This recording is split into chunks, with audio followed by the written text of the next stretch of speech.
नमस्कार। The vibes में आपका स्वागत है। सावन मास के शुक्ल पक्ष की तृतीया को सावनी तीज कहते हैं, परंतु ज़्यादातर लोग इसे हरियाली तीज के नाम से जानते हैं। ये त्यौहार मुख्य रूप से उत्तर भारत में मनाया जाता है। इस दिन स्त्रियां माता पार्वती जी और भगवान शिव जी की पूजा करती हैं। इस दिन महिलाएं निर्जला व्रत रखती हैं। इस व्रत को करवा चौथ से भी कठिन बताया जाता है।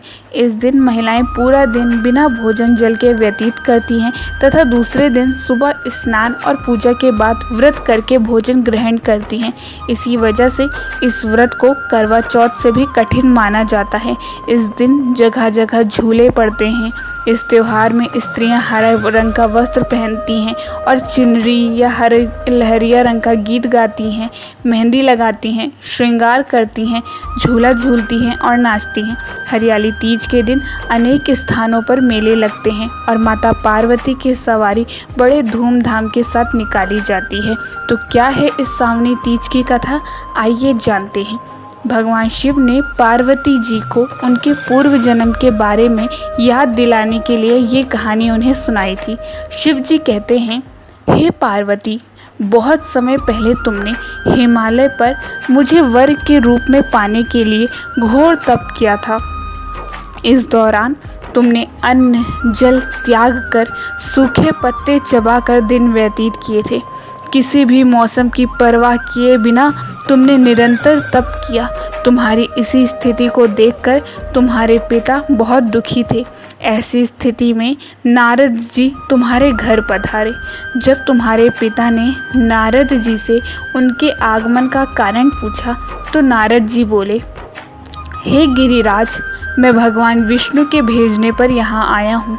आपकी कन्या की घोर तपस्या से प्रसन्न होकर वे उससे विवाह करना चाहते हैं। इस बारे में मैं आपकी राय जानना चाहता हूँ। नारद जी की ये बात सुनकर पर्वतराज अति प्रसन्नता के साथ बोले, हे नारद जी, यदि स्वयं भगवान विष्णु मेरी कन्या से विवाह करना चाहते हैं तो इससे बड़ी कोई बात नहीं हो सकती। मैं इस विवाह के लिए तैयार हूँ। फिर शिव जी पार्वती जी से कहते हैं, तुम्हारे पिता की स्वीकृति पाकर नारद जी विष्णु जी के पास गए और ये शुभ समाचार सुनाया। लेकिन जब तुम्हें इस विवाह के बारे में पता चला तो तुम्हें बहुत दुख हुआ। तुम मुझे यानी कैलाशपति शिव देवाधिदेव महादेव को मन से अपना पति मान चुकी थी। तुमने अपने व्याकुल मन की बात अपनी सखी को बताई। तुम्हारी सखी ने सुझाव दिया कि वह तुम्हें एक घनघोर वन में ले जाकर छुपा देगी और वहां रहकर तुम शिव जी को प्राप्त करने की साधना करना। इसके बाद तुम्हारे पिता तुम्हें घर में ना पाकर बड़े चिंतित और दुखी हुए। वे सोचने लगे कि यदि विष्णु जी बारात लेकर आ गए और तुम घर पर ना मिली तो क्या होगा। उन्होंने तुम्हारी खोज में धरती पाताल एक करवा दिए, लेकिन तुम ना मिली। तुम वन में एक गुफा के भीतर मेरी आराधना में लीन थी। भादव तृतीया शुक्ल को तुमने रेत से एक शिवलिंग का निर्माण कर मेरी आराधना की, जिससे प्रसन्न होकर मैंने तुम्हारी मनोकामना पूर्ण की। इसके बाद तुमने अपने पिता से कहा, पिताजी, मैंने अपने जीवन का लंबा समय भगवान शिव की तपस्या में बिताया है और भगवान शिव ने मेरी तपस्या से प्रसन्न होकर मुझे स्वीकार भी कर लिया है। अब मैं आपके साथ एक ही शर्त पर चलूँगी कि आप मेरा विवाह भगवान शिव के साथ ही करेंगे। पर्वतराज ने तुम्हारी इच्छा स्वीकार कर ली और तुम्हें घर वापस ले गए। कुछ समय बाद उन्होंने पूरे विधि विधान से हमारा विवाह किया।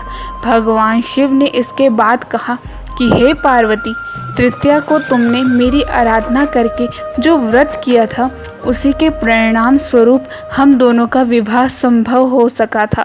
इस व्रत का महत्व यही है कि इस व्रत को पूर्ण करने की निष्ठा करने वाली प्रत्येक स्त्री को मनवांछित फल देता हूँ।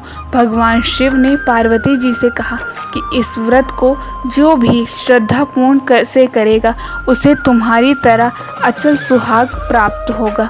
तो दोस्तों, ये थी सावनी हरियाली तीज की कथा और इसकी विधि क्या है, आइए जानते हैं। सावन के महीने हरियाली तीज के दिन विवाहित स्त्रियां अपने पति की दीर्घ आयु के लिए व्रत रखती हैं। इस दिन स्त्रियों के मायके से श्रृंगार का सामान और मिठाइयाँ उनके ससुराल भेजी जाती हैं। हरियाली तीज के दिन महिलाएं सुबह घर के काम और स्नान करने के बाद 16 श्रृंगार करके निर्जला व्रत रखती हैं।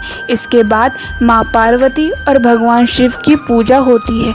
पूजा के अंत में तीज की कथा सुनाई जाती है। कथा के समापन पर महिलाएं माँ गौरी से पति की लंबी उम्र की कामना करती हैं। इसके बाद घर में उत्सव मनाया जाता है और भजन व लोक नृत्य किए जाते हैं।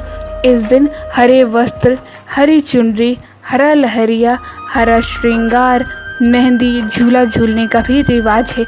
और ऐसी ही रोचक जानकारी के लिए, कहानियों के लिए चैनल को सब्सक्राइब करें और वीडियो को लाइक करें और बोले हर हर महादेव। धन्यवाद।